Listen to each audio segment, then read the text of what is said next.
നമസ്കാരം, ഞാൻ നാസർ പൊന്നാട്. ചാനൽ 5+ലേക്ക് സ്വാഗതം. നമ്മൾ ഇന്ന് ചർച്ച ചെയ്യുന്നത് ഒരു മഹാപണ്ഡിതനെ കുറിച്ചാണ്. ആകാശത്തിന് താഴെ അദ്ദേഹത്തോട് കിടപിടിക്കുന്ന പണ്ഡിതന്മാര് മഷിയിട്ട് നോക്കിയാൽ പോലും കാണൂല. നമ്മളൊക്കെ കുടിച്ചുകൊണ്ടിരിക്കുന്ന ഫ്രൂട്ട് ജ്യൂസിന് ജൂതന്മാരുമായിട്ടുള്ള സാമ്യം കണ്ടുപിടിച്ച് ശാസ്ത്ര ലോകത്തെ തന്നെ ഞെട്ടിച്ച ആളാണ് അദ്ദേഹം. അതാ കേട്ടോളൂ അദ്ദേഹത്തിന്റെ വീഡിയോ. ജ്യൂസ് കുടിക്കരുത്, ജ്യൂസ് ജ്യൂസ് എന്നൊരു വർഗം ഉണ്ടല്ലോ, നമ്മളെ ശത്രുക്കളല്ലേ അവര് ജ്യൂസ് ജൂതന്മാർ. എങ്ങനെയുണ്ട് ജ്യൂസിനെ കുറിച്ച് അദ്ദേഹത്തിന്റെ കണ്ടുപിടുത്തം? അദ്ദേഹത്തിന് മനുഷ്യരെക്കാളും കൂടുതൽ സുഹൃത്തുക്കളും ശിഷ്യന്മാരും ഉള്ളത് ജിന്നു വർഗത്തിൽപ്പെട്ട ആളുകളാണ്.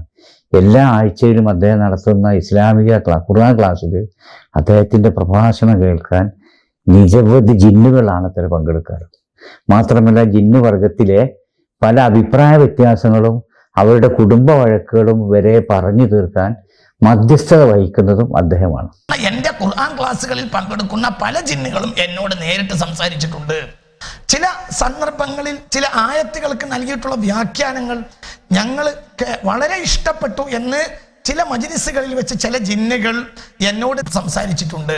പിന്നെ ദജ്ജാൽ ആരാണെന്ന് മറ്റാർക്കും അറിയില്ലെങ്കിൽ അദ്ദേഹത്തിന് അത് വ്യക്തമായിട്ട് അറിയാം. സർവസമ്മതനായിരിക്കും ദജ്ജാല്, സർവസമ്മതനായിരിക്കും. അയാൾ ആരാന്ന് എനിക്കറിയാം, ആ സ്ഥാനം എനിക്കറിയാം, അയാളുടെ സ്ഥാനം എനിക്കറിയാം, ആ വ്യക്തി എനിക്കറിയില്ല. പക്ഷെ ആ സ്ഥാനത്തൊരു വ്യക്തി വരും.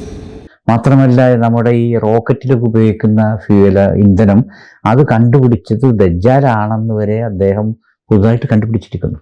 ഒരു രാത്രി ജാക്ക് പാഴ്സൺസ് ഒരാളെ സ്വപ്നം കണ്ടു.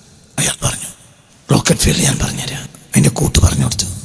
അപ്പോൾ ചോദിച്ചു, നിങ്ങളാരാ? അയാൾ പറഞ്ഞു, ഞാൻ ദജ്ജാല. ജാക്ക് പാഴ്സൺസിൻ്റെ ആത്മകഥ ഞാൻ വായിച്ചതാണ്. DAJJAL ദജ്ജാൽ. മദീനത്ത് പോയി മരിക്കണമെന്ന് ചില ആളുകളും ആഗ്രഹിക്കാറുണ്ട്. ഞാൻ അങ്ങനെ ആഗ്രഹിക്കാത്ത ഒരാളാണ്. ഞാൻ ആഗ്രഹിക്കുന്നത് മദീന മൂത്തേടത്തേക്ക് വരണം എന്നാണ്. മദീന മുത്തേടത്തേക്ക് എത്തിച്ചേരും എന്നാണ് എൻ്റെ വിശ്വാസം. ഞാൻ എന്തുകൊണ്ട് മദീന എന്നത് മദീനയാണെന്ന് പറയാൻ വേണ്ടിയാണ് ഞാൻ എൻ്റെ ആയുസ് ചെലവഴിച്ചത്. മദീനയുടെ മഹത്വം പറയാൻ വേണ്ടിയാണ് കൂടുതൽ ശത്രുക്കളെ സമ്പാദിച്ചത്. അതുകൊണ്ട് ഞാൻ മരിച്ചാൽ മദീന മുത്തേടത്ത് വരുമെന്നാണ് എൻ്റെ വിശ്വാസം, ഇൻഷാ അല്ലാഹ്. ഇങ്ങനെ ഒരു നോബൽ സമ്മാനത്തിനൊക്കെ അർഹതയുള്ള ഈയിടെയായിട്ടുള്ള അദ്ദേഹത്തിന്റെ പ്രസംഗങ്ങളും മറ്റും കേട്ടാൽ ആശ്രിത വത്സനായ നരേന്ദ്രമോദി ഭാരതരത്നം വരെ കൊടുക്കാൻ സാധ്യതയുള്ള ഈ മഹാപ്രതിഭയെ ഞാൻ കാണുന്നത് വണ്ടൂരിലുള്ള അദ്ദേഹത്തിന്റെ ഭാര്യ വീട്ടിൽ വെച്ചാണ്. എൻ്റെ കൂടെ ജോലി ചെയ്തിരുന്ന അറിയപ്പെടുന്ന മുജാഹിദ് കുടുംബത്തിലെ മരുമകനാണ് അദ്ദേഹം. ഇപ്പോൾ കടുത്ത മുജാഹിദ് വിരോധവും അതിൻ്റെ മറവിൽ കടുത്ത ലീഗ് വിരോധവും ജിഫിരി തങ്ങള് സമസ്തയുടെ അവസാനത്തെ സുന്നി പ്രസിഡന്റ് ആയിരിക്കും, ഇനി വരാൻ പോകുന്നത് പാണക്കാട് തങ്ങന്മാരെ പോലെയുള്ള മുജാഹിദുകളാണെന്ന് വരെ തട്ടിവിടുന്ന അദ്ദേഹത്തിന് അറിയപ്പെടുന്ന ഒരു മുജാഹിദുകാരൻ്റെ മകളെ കല്യാണം കഴിക്കാൻ ഒരു മടിയും അന്നുണ്ടായില്ല. ഞാൻ പരിചയപ്പെട്ട സമയത്ത് അദ്ദേഹം ഇങ്ങനൊരു മതപ്രഭാഷണ രംഗത്ത് അറിയപ്പെടാൻ തുടങ്ങിയിട്ടില്ല. അന്ന് അദ്ദേഹം നന്നായി വായിക്കും. എൻ്റെ ഓർമ്മ ശരിയാണെങ്കിൽ ഒരു നല്ല കർഷകനായിരുന്നു. സ്വന്തമായി കന്നുകൂട്ടാനും നിലമൊഴിയാനും ഒക്കെ അറിയും. വർഷങ്ങൾക്ക് ശേഷമാണ് കോഴിക്കോട് ബേബി ഹോസ്പിറ്റലിന് സമീപത്തുള്ള റഹ്മത്തുള്ള കാസിമിയുടെ റംസാൻ പ്രഭാഷണം നടക്കുന്നത്. അതിനുശേഷം അദ്ദേഹം ഒരു സ്റ്റാർ പ്രാസംഗികനായി മാറി. രാവിലെ സുബഹി മുതൽ അർദ്ധരാത്രി വരെ കേരളത്തിലെ വിവിധ സ്ഥലങ്ങളിൽ അദ്ദേഹത്തിൻ്റെ ഖുർആൻ ക്ലാസ് ഉണ്ടാകും.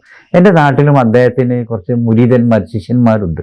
അവരുടെ കൂടെ 1-2 പരിപാടിക്ക് ഞാനും പങ്കെടുത്തിട്ടുണ്ട്.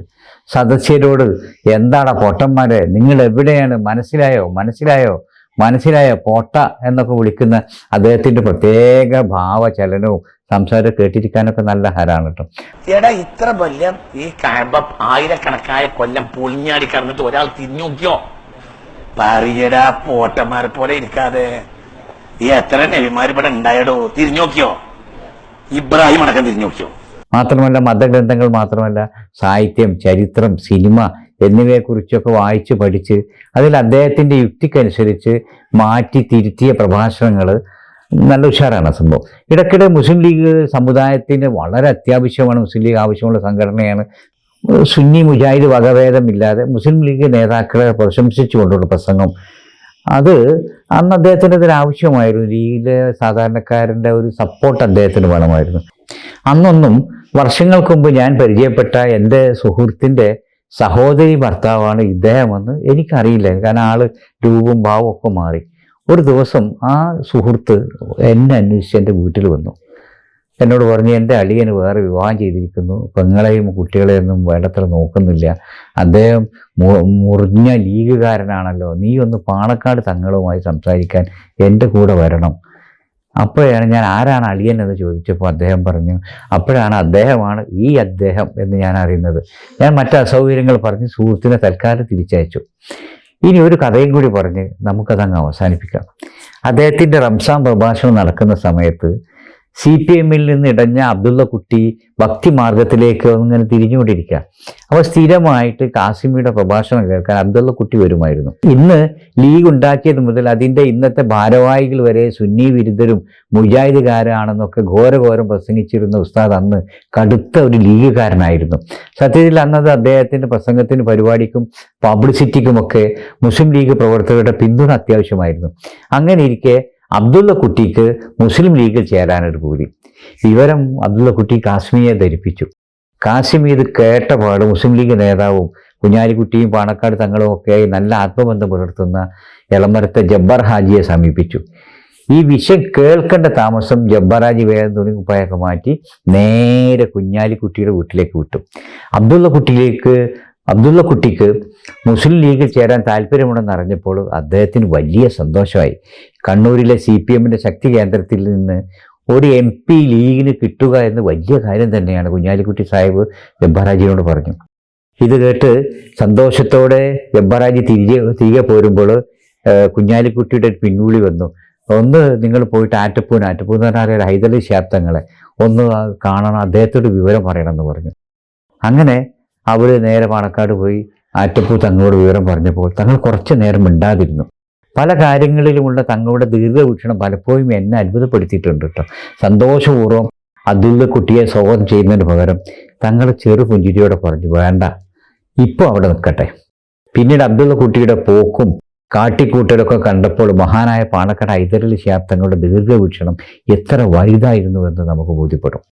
ഞാൻ ഈ ഒരു കാര്യം ഇവിടെ സൂചിപ്പിച്ചത് കാസിമിയുടെ ഇപ്പോഴുള്ള ചില പ്രഭാഷണങ്ങളൊക്കെ കേൾക്കുമ്പോൾ ഈ അബ്ദുൾ കുട്ടിയായിട്ടുള്ള ആ പഴയ ബന്ധം ഇപ്പോൾ തുടരുന്നുണ്ടോ എന്നൊരു സംശയം കൊണ്ടാണ്. ബാക്കി നിങ്ങൾക്ക് കൂട്ടി യോജിപ്പിക്കുകയോ വിട്ട ഭാഗം പൂരിപ്പിക്കുകയൊക്കെ ചെയ്യാം. എന്ത് തന്നെ ആയാലും അദ്ദേഹം ഒരു മഹാപ്രതിഭ തന്നെയാണ്. പരന്ന വായനയാണ് അദ്ദേഹത്തിൻ്റെ ഭക്ഷണം. ജിന്നിനെ കൊണ്ടും ജിന്നുകൾക്ക് വരെ ഉപദേശങ്ങൾ നൽകാൻ പ്രാപ്തിയുള്ള ദജ്ജാൽ ആരാണ്, എവിടെയാണെന്ന് വരെ നേരിട്ടറിയുന്ന അദ്ദേഹം നാളെ പടച്ചോനെ വരെ നേരിട്ട് കണ്ടു എന്ന് പറയുമോ എന്ന എൻ്റെ പേടി ഇവിടെ നിങ്ങളോട് പങ്കുവെച്ചുകൊണ്ട് നിർത്തുന്നു.